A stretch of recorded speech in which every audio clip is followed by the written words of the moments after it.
Les gars, on se trouve actuellement à un point totalement critique. On a déjà atteint mon niveau de support aux 95 000 $, la ligne orange que vous connaissez plus que bien ici, à plusieurs reprises au cours des quelques dernières semaines, et à chaque fois qu'on est redescendu et qu'on a atteint ceci, eh bien on a eu un rebond. Mais la question est bien sûr de savoir si ça va pouvoir continuer, si oui, combien de temps? Est-ce qu'on est potentiellement sur le point de perdre ce support? C'est la question que je reçois de la part de beaucoup d'entre vous actuellement. Que se passerait-il si on perdait ce support? Eh bien, aujourd'hui, il faut que je partage avec vous tout ce que j'imagine qui pourrait se passer pour le marché des crypto-monnaies. Ce que je fais personnellement, on voit des altcoins, une fois de plus, eh bien, subir un recul majeur aujourd'hui. Donc voilà, assurez-vous de rester du début jusqu'à la fin de cette vidéo. En plus de ça, il faut que je passe en revue mes stratégies de trading et mes transactions, donc restez dans le coin. Bienvenue à tous, je m'appelle Maxime et je vous apporte chaque jour des nouvelles vidéos en français sur les crypto-monnaies en vous apprenant comment vous faire de l'argent sur ce marché. Si vous êtes nouveau sur cette chaîne, alors soyez sûr de vous abonner et d'activer la cloche dès maintenant. Ok, comme toujours allons droit au but. Ce que vous pouvez voir du côté du Bitcoin, c'est que, une fois de plus, on a eu un pullback et, eh bien, la volatilité est en train de rechuter. On ne voit plus beaucoup de fluctuations. Au lieu de ça, au cours des 3 derniers jours, on a évolué entre les 96 800 $. Ensuite, on a atteint mon niveau de support ici au 95. Donc, cette ligne orange continue encore et toujours à maintenir le prix du Bitcoin. Mais bien sûr, la question maintenant, c'est de savoir combien de temps ça va encore pouvoir durer.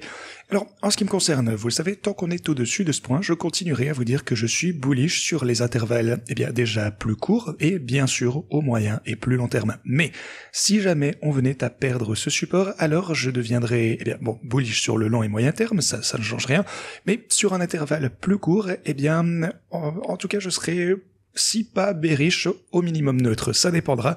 Déjà, si on perd ce niveau, on verra bien ce qui va pouvoir se passer, où se situera le prochain niveau de support. Déjà, on aura la ligne en pointillé ici.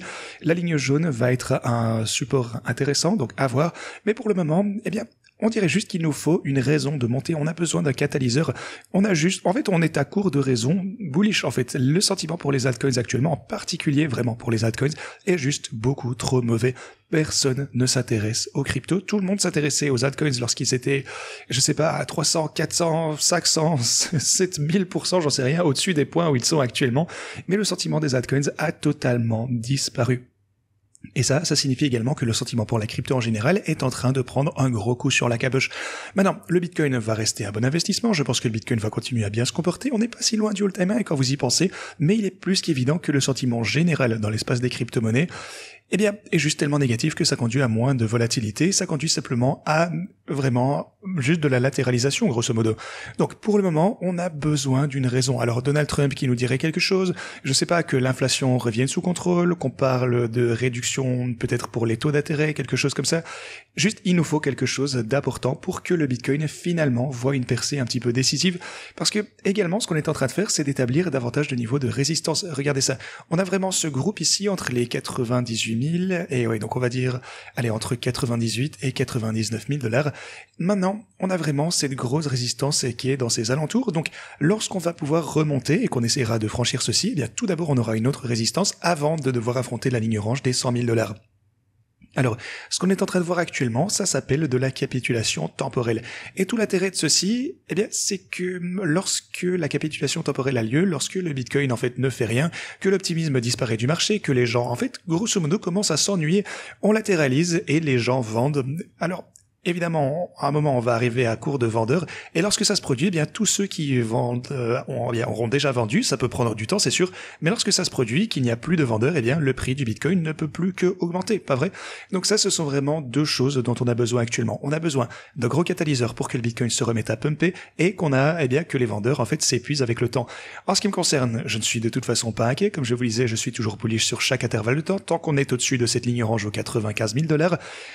Alors, c'est toujours le cas, oui, c'est sûr, on est proche de la perdre actuellement, on est à environ 700 $ de ce point critique, mais eh bien, vous pouvez également constater à combien de reprises ceci a pu maintenir le prix du Bitcoin ici, vraiment à plusieurs reprises. Donc, je ne suis pas trop inquiet, je suis toujours bullish tant qu'on sera au-dessus de ce point. Si on perd ceci au court terme, eh bien, vous le savez, je deviendrai plus neutre ou un petit peu bearish peut-être, selon l'apparence de la situation à ce stade. Je vous tiendrai bien sûr au courant au plus vite au sujet de tout ceci. Mais voilà, encore une fois, pour le moment, je suis toujours bullish pour la crypto et le sentiment des altcoins actuellement est tellement mauvais. En fait, pour le coup, j'ai réalisé une vidéo sur les altcoins hier dans laquelle je vous parle de quelques cryptos que j'envisage potentiellement d'acheter ou que j'ai déjà acheté. Alors, assurez-vous de revenir en arrière et de visionner cette vidéo. Elle se trouve juste ici. En ce qui me concerne, il y a beaucoup d'opportunités dans la crypto-monnaie actuellement dont on doit se préparer. Préparez-vous à de la volatilité. Donc, pour le Bitcoin, c'est ce que je surveille actuellement. Ça se sont un petit peu mes pensées sur le Bitcoin. Il nous faut vraiment des nouveaux catalyseurs. On va manquer de vendeurs à un moment donné. D'ailleurs, si vous prenez l'Ethereum, eh bien, on essaye de voir une poussée vers les 2850 hier. Et depuis lors, eh bien, on a eu un rejet, une fois de plus, vraiment, cette foutue ligne ici à 2850. Encore une fois, on est en train de voir un pullback assez décent à partir de ce point. Et aussi, ce qui a été annoncé hier, c'est que Bybit a maintenant accumulé tout l'Ethereum dont ils ont besoin pour combler ce vide. Maintenant, le truc à savoir, c'est que ça ne veut pas forcément dire qu'on ne peut plus avoir davantage de pression d'achat pour l'Ethereum, parce que si vous regardez beaucoup de tout ce qu'ils ont emprunté, en fait, ce sont des prêts. Donc, ils comblent le vide avec 1,4 milliard de dollars, enfin 1,2 milliard de dollars, mais une grande partie de ceci, eh bien, ce sont DVF Labs qui leur ont prêté de l'argent, ou attendez, laissez-moi voir, on a Bitget. Donc, en fait, ils vont devoir continuer, simplement parce qu'ils ont restitué l'Ethereum et qu'ils devaient aux clients. Ils doivent tout de même acheter un petit peu plus ici pour pouvoir rembourser tout leur prêt, ok ? Donc, oui, c'est vrai, ils ont reconstitué eh bien leurs réserves d'Ethereum dont ils avaient besoin, mais il y a encore des rachats qui vont devoir se produire pour l'Ethereum ici. Donc, je suis toujours assez optimiste à ce sujet. En fait, c'était vraiment l'une des cryptos dont je vous ai parlé le plus en détail dans la vidéo d'hier. Mais voilà, une grosse résistance ici, c'est vrai, au 2850. Voyons voir déjà si on est capable de franchir ceci. Si vous prenez maintenant Solana, eh bien, on a eu une autre rechute. Après s'est fait supporter à 1, 3, 4, 5 et 6 reprises sur ma ligne orange ici au 169. Eh bien, une fois encore, on a rechuté de ce niveau. Alors pour le coup, on a eu une rechute immédiate vers le prochain niveau de support qui était la ligne orange au 157. Alors, voilà un petit peu ce qui se passe pour Solana. Encore une fois, on est en train de chuter. On a l'impression que ça s'arrêtera jamais. On va pouvoir voir si peut-être on peut se consolider entre ces niveaux. Mais je suis toujours assez bullish pour Solana. Pour Doge, également un nouveau pullback. Alors pour le coup, vous savez que j'avais un trade qui était ouvert pour Doge. Donc celui-ci qui est actuellement en perte. Mais le prochain niveau d'achat va être au 22 cents. Et en fait, on l'a presque atteint ici. On a touché 22,5. Donc, si jamais on voit un autre pullback, cette ligne orange va être déjà un gros support. Donc, je vais pouvoir remplir mon ordre juste, encore une fois, avec, donc, le truc, c'est que ça a toujours été le plan, en fait, d'obtenir 50% à ce prix-ci et 50% à 22 cents. Donc, je vais peut-être pouvoir obtenir la deuxième partie de ma position. Si on revient à ce point, eh bien, je remplirai le reste de ce trade. Et voilà. Pour le coup, quoi qu'il arrive, je m'attends à un rebond assez décent de la part de cette ligne orange. Mais voilà, on verra bien. Si vous regardez Cardano, eh bien, il a toujours un petit peu de mal à franchir la ligne orange que vous avez de ce côté. Si vous prenez le XRP, après avoir été rejeté à plusieurs reprises au-dessus de ma ligne orange ici, eh bien, on se rapproche maintenant du grand niveau de support qu'on a de ce côté à 2,40$. Je suis toujours dans le trade de XRP, soit dit en passant, que j'avais ouvert sur Bluefin. Vous pouvez voir que j'ai déjà pris $1,800 de bénéfices. Ici, on est toujours $200 dans le vert. Mais voilà, on a bel et bien sécurisé. C'est presque $1,800 juste en dessous de la résistance ici. Et vous pouvez constater que c'était une bonne idée. C'était un bon trade. Voyons maintenant si on peut avoir un rebond à partir de ce niveau de support. Alors si vous regardez le graphe total, le total se repose maintenant également sur mon niveau de support que vous avez de ce côté, la ligne orange ici. Tant qu'on peut rester au-dessus de ceci, vous pouvez vraiment voir à combien de fois... Allez, ça nous donne combien de supports ça? 1, 2, 3, 4, 5, 6, 7, 8, 9, 10, 11, 12, 13, 14, 15, 16, 17, 18 fois qu'on s'est fait supporter sur l'intervalle journalier ici. Récemment, on a été supporté par ce support. Donc, c'est juste absolument dingue. C'est même un peu ridicule, en fait, qu'on l'ait touché à autant de reprises. Mais voilà, je m'attends à ce qu'on continue à se faire supporter ici. Et puis, eh bien, encore une fois, si quoi que ce soit, je pense que c'est une bonne opportunité d'achat également. Je vois vraiment énormément d'opportunités qui se présentent sur le marché actuellement. Alors oui, le sentiment est absolument terrible, surtout pour les altcoins, mais c'est vraiment à ce moment-là que vous voulez être intéressé par un achat. Vous ne voulez pas acheter quand tout est déjà en hausse de 500, 1000%.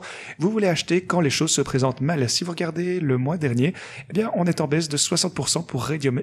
En fait, de tous les côtés, on est en chute de 50, 60, 80% carrément sur certaines de ces cryptos. Si vous prenez même, par exemple, attendez, laissez-moi voir, on va prendre le top 200. Allez, vous pouvez voir, oui, moins 61 ici pour beaucoup d'altcoins qui sont également largement dans le rouge.